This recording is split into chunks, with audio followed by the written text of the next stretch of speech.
I think regardless of what party you are, if you're independent, Republican, Democrat, you have a right to see your elected member of Congress whose job it is to serve and represent you. Because your own residents and members of your community are upset with what you're doing. The answer is you gotta own your decisions. You're never gonna make everybody happy, but my job, part of it, is you go home, you go to your town halls, you explain what you're doing. Sometimes you gotta face the music. There's tough votes that we gotta take here. You're looking at a political career in free fall. AOC's approval rating just crashed 30 points overnight after evidence emerged showing her allegedly helping constituents evade immigration authorities. The video that Trump made sure was presented at yesterday's hearing has triggered the hashtag AOC for prison to trend nationwide. Her donors are fleeing, protests are erupting, and her own party is scrambling to contain the damage. This isn't just bad news for AOC. It's a nightmare scenario that could reshape the Democratic Party. Before we move on, I'd like to ask you a small favor. If you appreciate this content, please take a second to like this video and subscribe to the channel. Over 98% of you watch the videos without subscribing. It costs you nothing, but it makes a huge difference to us.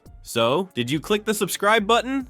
Great, thank you so much. Now, back to the video. Remember when Alexandria Ocasio-Cortez was the darling of the Democratic Party? It wasn't that long ago. She was celebrated on every major magazine cover and news show as the fresh new face of progressive politics. That golden era for AOC has come crashing down faster than anyone could have predicted. All of this shift in focus, we really haven't seen before this kind of Hollywoodification of law enforcement activity. Democratic and Republican administrations alike prior to the Trump administration. Yeah. And that independence is incredibly important. And we know that it's been independent, right? They like to cry about Joe Biden weaponizing the Department of Justice. So many investigations into Democrats under the Biden administration. Let me tell you, that's a good thing, because independence is what matters. It shouldn't matter what party you are. It shouldn't matter what your political viewpoint is. For years, Alexandria Ocasio-Cortez had carefully cultivated an image as the fearless champion of progressive values. She was the bartender turned congresswoman who supposedly spoke truth to power. Her supporters viewed her as practically infallible, a political rock star who could do no wrong. Every tweet became headline news. Every speech went viral. She was, by all appearances, untouchable. But behind that perfectly polished facade lurked something much darker, something that was about to be thrust into the spotlight and change everything. Her approval ratings had been comfortably sitting at 58% within her district. Not stellar, but more than enough security for someone representing one of the bluest districts in America. She had become so confident in her position that she seemed to believe she could say or do virtually anything without consequences. After all, when you have millions of devoted followers ready to pounce on anyone who criticizes you, you start feeling pretty invincible. What made AOC particularly dangerous to her opponents was her massive social media army. With over 13 million Twitter followers and 8 million Instagram followers, she wielded more online influence than the rest of the Democratic congressional leadership combined. One post from her could send her digital warriors into attack mode against anyone who dared question her motives or action. If your representative is not doing a town hall, give me a ring.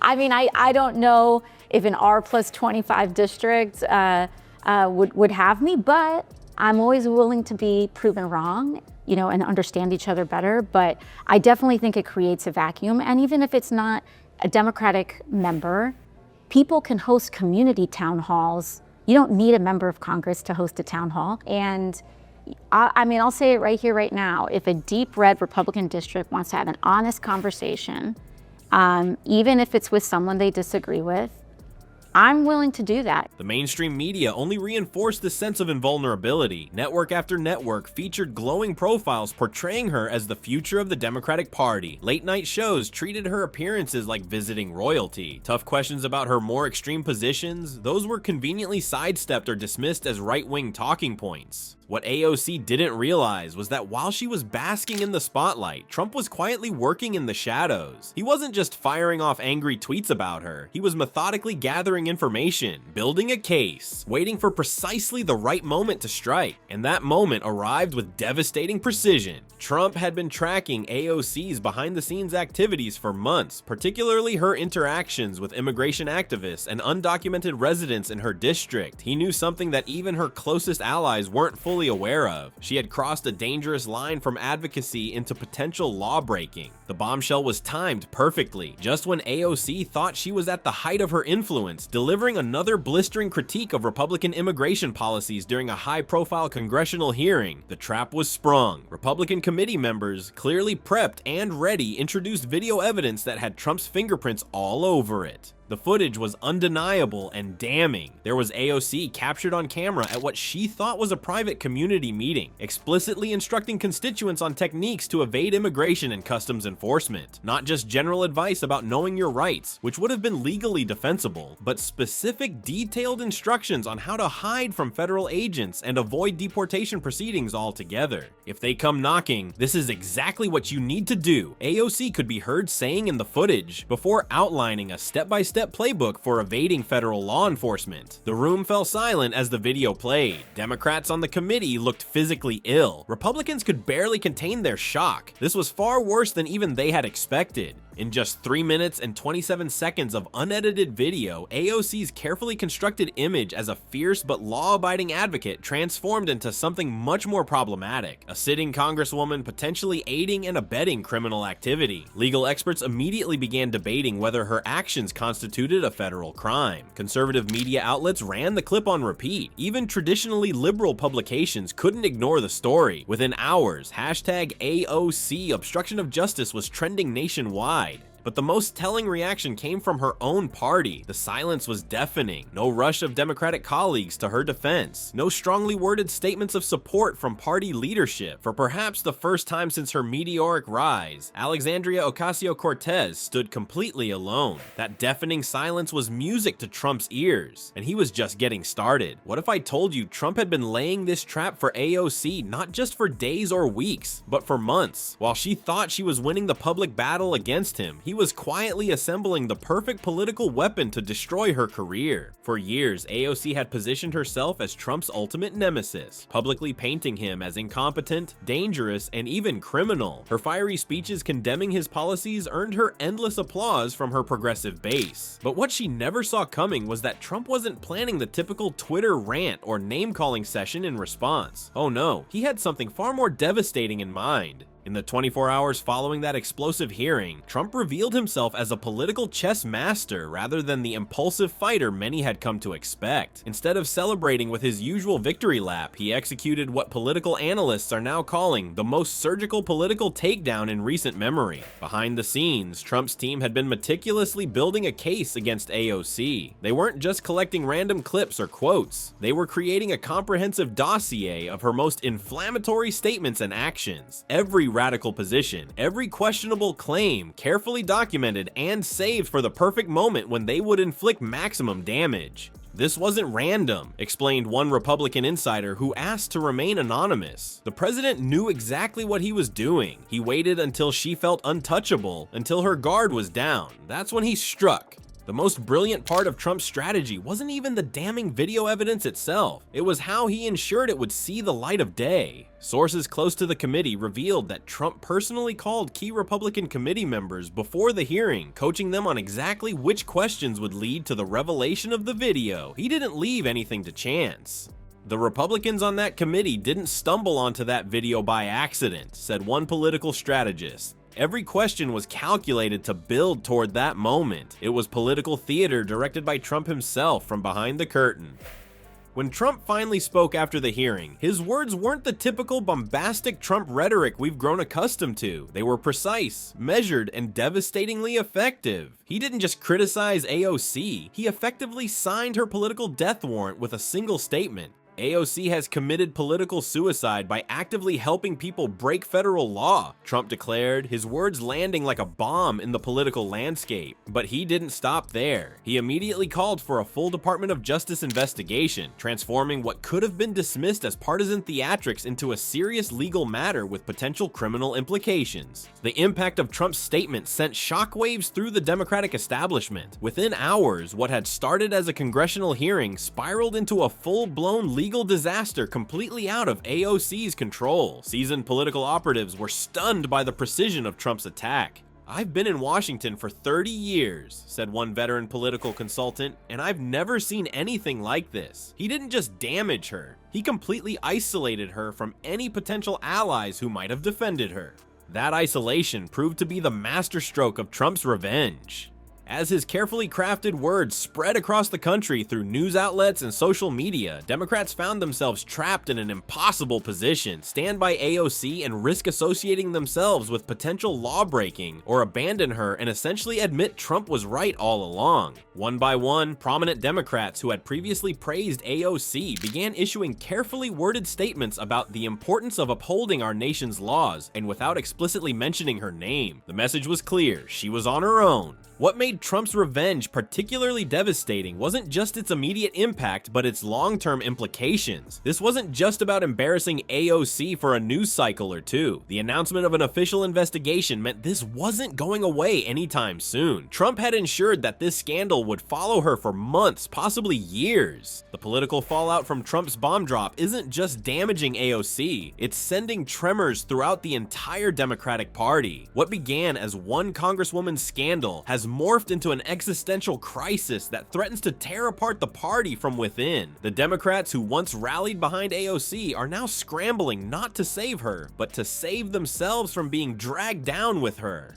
Behind closed doors, Democratic leadership is in full-blown crisis mode. Emergency meetings have been called as party elites desperately try to contain a situation that's rapidly spiraling beyond their control. These aren't strategy sessions to defend AOC. They're damage control operations to protect the party's broader agenda and electoral prospects. The once untouchable progressive icon has become political kryptonite overnight. What's particularly devastating is how quickly AOC's former allies have abandoned her. The same moderate Democrats who once carefully avoided criticizing her publicly are now racing to condemn her actions. Representatives from swing districts are leading this charge, issuing statements that explicitly distance themselves from what they're calling inexcusable behavior and a betrayal of our values. Make no mistake, this isn't just political caution, it's political survival. Even more telling is the deafening silence from AOC's progressive allies. The squad members who once formed a united front against establishment critics are suddenly unavailable for comment. Progressive organizations that amplified her every word have gone quiet. This isn't just a temporary media strategy, it signals a fundamental fracture in the progressive movement she helped build. When your friends stop returning your calls in Washington, you know you're finished. A veteran Democratic strategist commented off the record, AOC is experiencing something worse. Her friends are pretending they never knew her in the first place. The financial consequences have been swift and brutal. While politicians can sometimes weather public relations storms, losing donor support is often the true death knell for a political career. Major Democratic donors are fleeing at a pace that has party officials in panic mode. Several Silicon Valley billionaires who once championed AOC as the future of progressive politics have already pulled millions in pledged funding from organizations associated with her agenda. Progressive political action committees that built their fundraising appeals around AOC's star power are watching their donation streams dry up overnight. One former Silicon Valley supporter didn't mince words when explaining their decision to withdraw support. "She's radioactive now. We can't touch her." This statement has reportedly been circulating among Democratic fundraising circles, sending chills down the spines of campaign finance directors across the country. But the most alarming aspect of this entire meltdown isn't just the loss of money, it's the complete collapse of AOC's supporter network that has party leaders truly terrified. The progressive infrastructure that AOC helped build over years is crumbling in a matter of days. Digital organizers, grassroots activists, and social media influencers who amplified her message are now distancing themselves from her at record speed. The real-world impacts are becoming impossible to ignore. Protests have erupted in border states like Texas and Florida, where communities are expressing outrage over AOC's alleged instructions on evading immigration authorities. These aren't small gatherings. They're drawing thousands of angry citizens demanding accountability. The protests are providing Republicans with powerful campaign imagery they'll undoubtedly use in upcoming election cycles. Meanwhile, online sentiment has turned decisively against AOC. The hashtag AOC for prison continues to trend nationwide, reflecting a growing public consensus that her actions crossed a line from political advocacy into potentially criminal territory. What makes this particularly devastating for Democrats is that they can't dismiss this as mere partisan attacks. The evidence is too concrete, the betrayal too clear. Democratic strategists are privately admitting they've never faced such a perfect storm. One party insider confessed, "This isn't just about AOC anymore. This scandal touches everything we've been trying to build. Our messaging on immigration, our claims about respecting the rule of law, our attacks on Trump's border policies, it's all compromised now."